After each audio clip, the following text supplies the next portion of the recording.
Bill Burr and I are gonna have a little bit of lunch and some wine, right? And some liver. And some liver. We're gonna have a little steak, liver. yeah. Steak and We're liver. gonna eat like men. We're gonna eat like real men. You're goddamn right. Because we're macho. That's right. Yeah, this bro. America that, you know, let's fucking make it great again.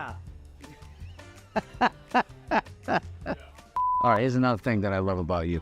What? What's old school is that you have a booth. Dude, that's like some old school, classy Hollywood stuff. Cheers. Here we go. Cheers. The odd couple here. Huh? Literally.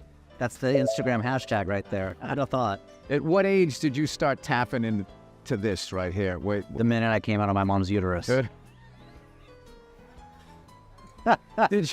Did you criticize the neighborhood she lived in or anything, or did you like it? We love, yeah, it's a beautiful neighborhood. Mom would just shut me up. She would put me in the car and drive me around to look at gates. That would always shut me up if I was having a temper tantrum.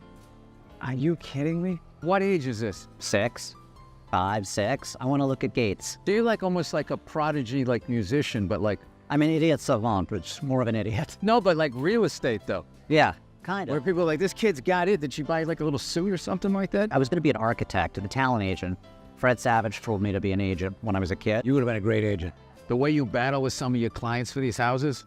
Well, listen, thank you. But then my uncle, who was the vice president, William Morris, told me, okay, if you want to be a talent agent, you got to have a subscription to Variety magazine. So my mom got me a subscription to Variety. 1 came, 2 came, 3. By the time there was like 20 of them stacked up, I never opened any of them. My uncle said, what the fuck are you doing? You're not going to be a talent agent. You're not even interested in this. How old were you? Probably 16. Oh, all right. All right. And then by the time I was 18, I just always loved houses and design. And so I'm really good with people. Some people tell me I am. Other people tell me I have zero. Nah, anybody got a problem with you, they're idiots. If somebody's got a problem with you, I mean, what's not to like? A lot of things, apparently. You're being too hard on yourself. I think people either like me or they hate me. There's no in between, you know, which is fine. You're kind of describing my stand-up career. You know what I used to do? When I would be playing a comedy club, and there was somebody just in the front row just staring at me, not giving me up. It used to really bother me.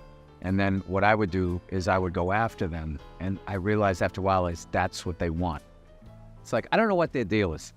I don't know what the deal is. They had a bad day, or they didn't want to go, or they legitimately just don't find you funny. But I used to, like, I would take the bait every time. And then what I stopped doing was I wouldn't even look, like, once I saw that vibe, it was usually like down front, comedy club, you know, I would start sending my acts right over their head.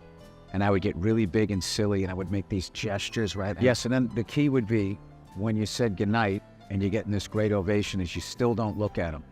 Because you don't want to give them any victory whatsoever. And I feel like those people in the crowd, I'm very grateful for them, because it taught me how to, like, push through all the no, all the rejection in this business. I finally had this epiphany of like being able to recognize narcissists and then trying to get them out of my life. I've been accused of being a narcissist. I don't think so, but I mean, I've been accused of it several times. I think it gets thrown around a lot. Maybe. Like I was also sociopath. accused of being a sociopath. Yeah. Look, I think you can have, like, Tendencies. Like, sociopath tendencies. Like, you ever, like, see, like, the list of, like, the top 5 things make you a serial killer? And you got, like, 3 out 3 of of them, 5. and you're like, oh, fuck. But you're like, but I never killed anybody. Do you find it just not even nearly as fun as it used to be? Because everything's so woke today. If anything, I go harder. Like, I just in... But doesn't it ever scare you? Oh, that's the joke that's going to cancel me. I'll tell you why. Because everyone who got canceled eventually ends up doing stand-up. So basically, my career is... Can't go lower is than the what you Punisher. say. Did you think George Schlatter was funny? I don't know who that is. Laughing? I loved laughing. That's George Dude, Schlatter. you were like fucking... It's like you were These are all my time cronies. machine. I know these guys. I know George Schlatter. You knew George Burns? Actually, funny you say that. I didn't know him, but he used to play cards with my grandfather at Hillcrest. And I have a very distinct memory as like 6 years old, going into the card room and seeing George Burns playing with my grandfather. This is what people don't get about Los Angeles. Oh, they go, oh, they're all fucking playing. They're the most unreal stories. If you just don't go to, like, the fucking Saddle Ranch on Sunset, you actually meet someone that's been living here forever. I didn't see anybody. Not at the moment. That's great. Is it? Yes. And if you stay single long enough, you'll find the right one. Why is that? Because the right one doesn't just fucking show up right after you get out of a relationship. It just doesn't. could. And you get Timing. stronger. Listen, if you're not going to receive the information, I can't. Yeah, shut the fuck I up. can't help you here. Right. Well, no, people always say that like you're not listening to me. No, I'm actually just challenging you because I'm actually genuinely curious. I'm not challenging you for the fun of it. I'm actually curious, so I ask. My whole career is being heckled, so it doesn't bother me. Nothing could bother you. Well, do you ever lose your temper on the people in the audience? Does anyone ever just like go fucking? Or do you ever just like? You know how shut hard the people who fuck? know me are laughing right now? Yeah, like that's my whole thing. Like the bane of my existence has been my fucking temper, and trying to not say exactly what I'm thinking. And what's funny is I pick the job that rewards you for doing that. Yeah, say what you're thinking, and then it's hard to shut that off. So do you ever lose it? All the time. I have this thing that when people try to control me, like it doesn't happen.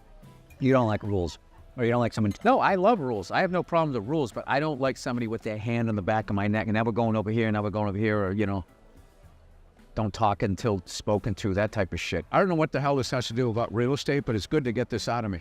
All right, creepiest thing a real estate agent ever said to me. I was living in this neighborhood, and there was this beautiful house. It was just all brick. It was something which I'm not Here in LA? Yeah, and I usually feel like it looks like a school, but there was something about it. And the homes around it kind of made it pop, and I kind of liked it. And she goes, oh my God, the sweetest guy lives there. And, you know, he works at the hospital down the hill, and he's been walking to work, you know, every day, blah, blah, blah, blah. And then she was just like, you know, but he just got diagnosed with stage 4, whatever. And I was like, oh, wow. She goes, yeah, I'll be in the market soon. She got like all excited. I was just like, oh my God. Oh, wow.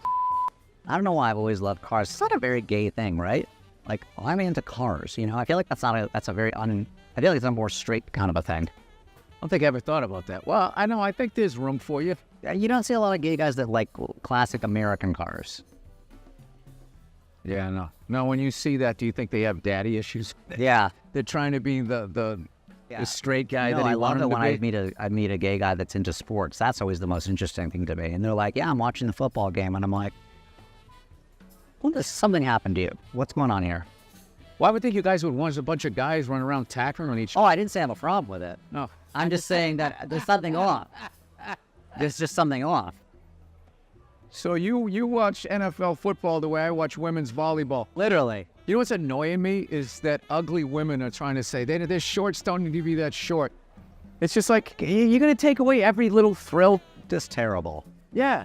First of all, the fact that they wear those shorts is the only reason why anybody's watching that goddamn sport, because women don't support other women's sports for whatever reason. I'm going to tell you right now, if I'm flipping through the channel, if I'm on my way to a fucking playoff game that means something with my team and there's women's volleyball on, I have to stop and at least hit record. Sorry. So I hear you got something in Madison Square Garden.